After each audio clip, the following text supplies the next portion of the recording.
사랑하는 성도 여러분, 최신형 TV가 있어도 전파를 받는 수신기가 없으면 화면에는 아무것도 나오지 않지요.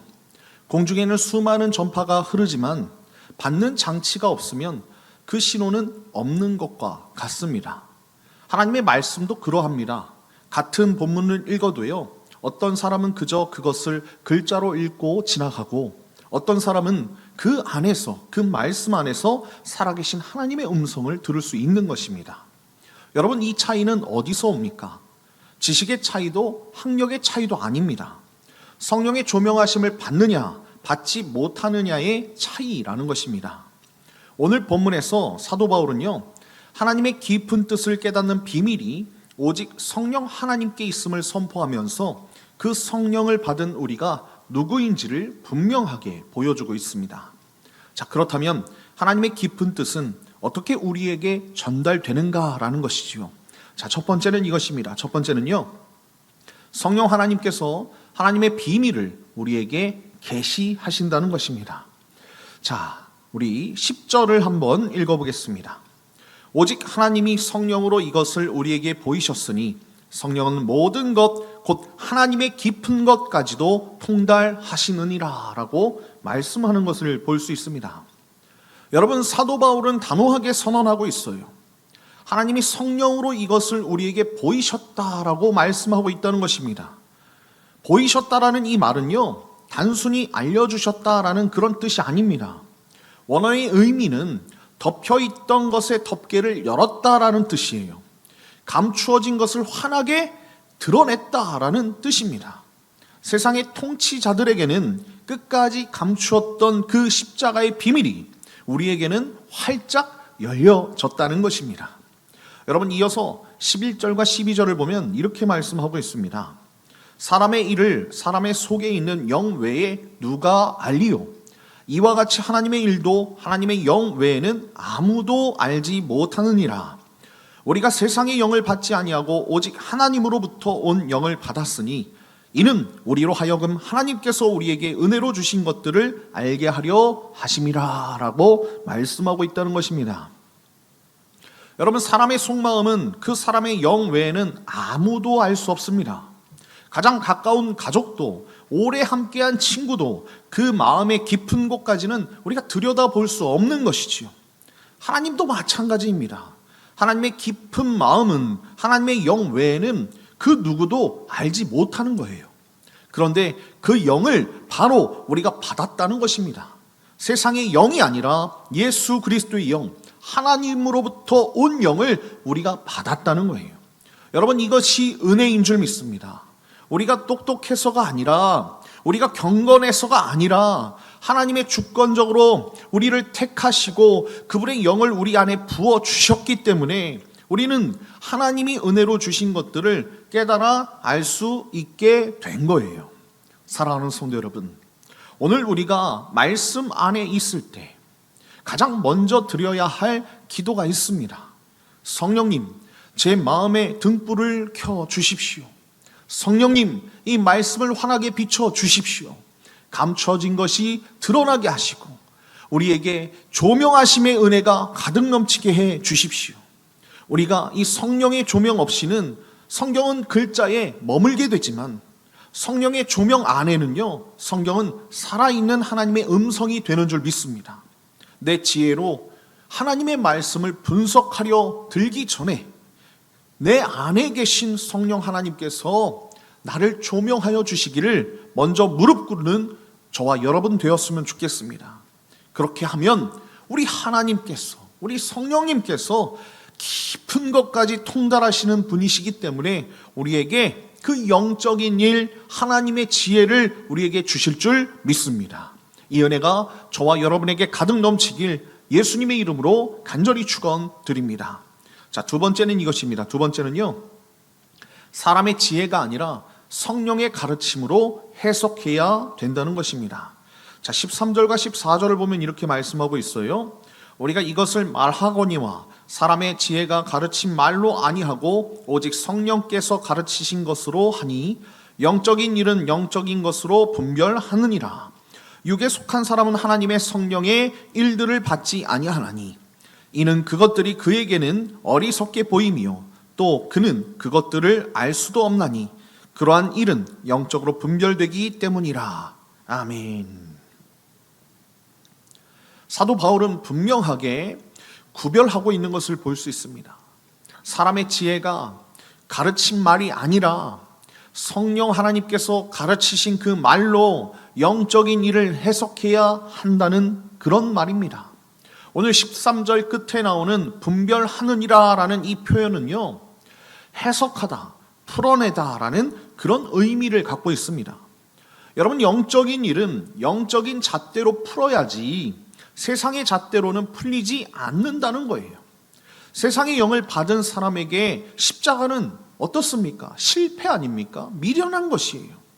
원수를 사랑하라는 이 말씀은요, 세상 사람들에게는 미련한 것입니다. 용서하라, 내려놓아라, 섬겨라. 여러분, 이 모든 말씀이 어리석게 들릴 수밖에 없다는 것입니다. 왜 그렇습니까? 14절 후반절이 답을 주고 있지 않습니까? 그러한 일은 영적으로 분별되기 때문이라고 말씀하고 있어요. 여러분, 육에 속한 사람은 영적인 가치를 알아볼 영적인 눈이 없는 것입니다. 예술에 관심이 없는 사람에게 수천억짜리 명화를 보여주어도 아무 감흥이 없는 것과 같다는 거예요. 보화를 보화로 보지 못한다는 것입니다. 사랑하는 성도 여러분, 세상이 우리의 신앙을 비웃을 때, 세상이 십자가의 도를 미련하다 할 때 흔들리지 마십시오. 그들이 옳고 우리가 틀린 것이 아닙니다. 그들에게는 영적인 일을 분별할 눈이 아직 열리지 않은 것뿐입니다. 그러므로 세상의 기준에 복음을 끼워 맞추려 하지 말고 성령 하나님께서 가르치신 그 말씀으로 세상을 다시 우리가 해석하며 우리가 이 세상을 주도하며 살아갔으면 좋겠습니다. 가정에서, 일터에서, 관계 속에서 세상은 이렇게 말하겠지만 성령 하나님께서는 어떻게 말씀하시는가? 이 질문을 붙들고 살아가는 사람이 영에 속한 사람인 줄 믿습니다.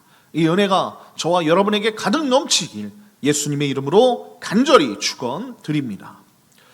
여러분, 영에 속한 사람은 그러면 어떤 사람입니까? 자, 세 번째는 이것입니다.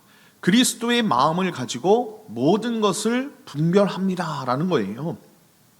자, 15절입니다. 15절을 보니까 이렇게 말씀하고 있어요. 신령한 자는 모든 것을 판단하나 자기는 아무에게도 판단을 받지 아니하느니라 라고 말씀하는 것을 볼 수 있습니다. 여러분, 사도 바울이요, 지금 아주 놀라운 선언을 하나 하고 있어요. 신령한 자, 곧 영에 속한 사람은 모든 것을 판단하나 자기는 아무에게도 판단받지 않는다는 것입니다. 여러분, 오해하지 마십시오. 여러분, 이것은 면책 특권이 아닙니다. 나는 무조건 옳고 아무도 나를 비판할 수 없다라는 그런 교만의 선언이 아니라는 거예요.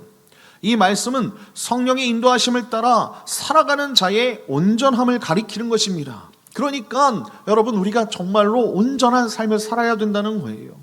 영에 속한 사람은 하나님의 뜻을 따라서 분별하기에 그 삶이 어떤 거예요? 흠이 없고 정말로 세상이 그 삶을 무너뜨리지 못하는 것이지요. 온전한 삶을 사는 거예요. 여러분, 다니엘 한번 생각해 보십시오. 왕의 칙령을 거역하고 사자 굴에 던져졌습니다. 세상의 눈에는 이 다니엘의 행동이요, 아주 어리석은 선택이에요. 그러나 다니엘은 어땠습니까? 흔들리지 않았다는 것입니다. 하나님의 눈으로 무엇이 영원하고 무엇이 잠시인가를 이미 분별했기 때문에 그렇습니다. 세상은 다니엘을 어떻게 합니까? 무너뜨리지 못하지요. 도리어 그를 통해 살아계신 하나님을 보게 된 것입니다. 여러분, 이제 16절을 읽겠습니다. 16절입니다. 누가 주의 마음을 알아서 주를 가르치겠느냐? 그러나 우리가 그리스도의 마음을 가졌느니라 라고 말씀하고 있습니다. 여러분, 이 한 절이 오늘 본문 전체의 정점인 줄 믿습니다. 이사야 40장의 말씀처럼 주의 마음을 알아 주를 가르칠 자는 없습니다. 그런데 사도 바울은 선언하지요.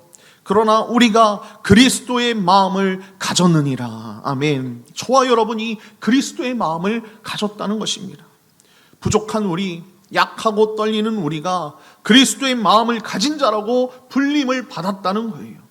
여러분, 이것은 우리의 자격이 아닙니다. 오직 성령 하나님께서 우리 안에서 이루신 은혜인 줄 믿습니다. 사랑하는 성도 여러분, 그리스도의 마음을 가졌다는 것은요, 우리의 판단 기준이 완전히 달라졌다는 뜻 아니겠습니까? 손해처럼 보여도 하나님의 뜻이라면 그 길을 우리가 걸어가고 당장 보이는 성공보다 영원한 생명을 따라 살아가는 것입니다. 미워해야 할 마땅한 사람을 우리가 용서하고 외면해도 좋을 사람을 우리는 품에 안을 수 있는 거예요. 오늘 하루 어려운 결정을 만나거든 세상의 영에 여러분 묻지 마십시오. 내 안에 계신 그리스도의 마음께 물으십시오. 그 마음이 여러분들의 길을 분명히 열어주실 줄 믿습니다. 결론입니다. 미국의 작가 조던 레이너는 자신의 팟캐스트에서요, 모든 게스트에게 한 가지 질문을 던진다고 합니다. 하나님의 영광과 다른 이의 유익을 위해 시간을 어떻게 관리하면 좋겠습니까? 라는 질문입니다. 한 번은 그가 가장 존경하는 팀 켈러 목사님에게 같은 질문을 드리는 영광을 누렸습니다. 이 팀 켈러 목사님이 이렇게 답변을 해요. 그런데 뜻밖이었어요. 이렇게 말합니다. 인생의 끝에 이르면 이렇게 말하게 될 것입니다. 기도와 읽기와 고독에 훨씬 더 많은 시간을 쏟았어야 하는데. 여러분, 기도라는 말은 예상할 수 있지요. 그리고 말씀을 읽는 것도 예상할 수 있습니다. 그런데 고독, 침묵 가운데 홀로 주님 앞에 머무는 시간, 이 팀 켈러 목사님의 이 답은요, 뜻밖이었다는 것입니다. 사랑하는 성도 여러분, 우리에게는 그리스도의 마음이 이미 부어진 줄 믿습니다. 그러나 그 마음의 음성은 시끄러운 자리에서는 잘 들리지 않지요. 스마트폰의 알림 소리, 세상의 평가, 끝없는 비교의 소음 속에서 성령 하나님의 미세한 음성은 쉽게 묻힐 수밖에 없다는 것입니다. 그래서 우리에게는 고요한 자리가 필요합니다. 침묵의 자리가 필요해요. 묵상의 시간이 필요하다는 것입니다. 이 자리가 바로 그 음성을 들을 수 있는 자리입니다. 성령님께서 우리 마음에 등불을 켜시고 그리스도의 마음으로 오늘 하루를 살아가게 하시는 거룩한 자리입니다. 영에 속한 사람으로 그리스도의 마음을 가진 사람으로 담대히 사명의 길을 걸어가시는 저와 여러분 다 되시길 예수님의 이름으로 간절히 축원드립니다.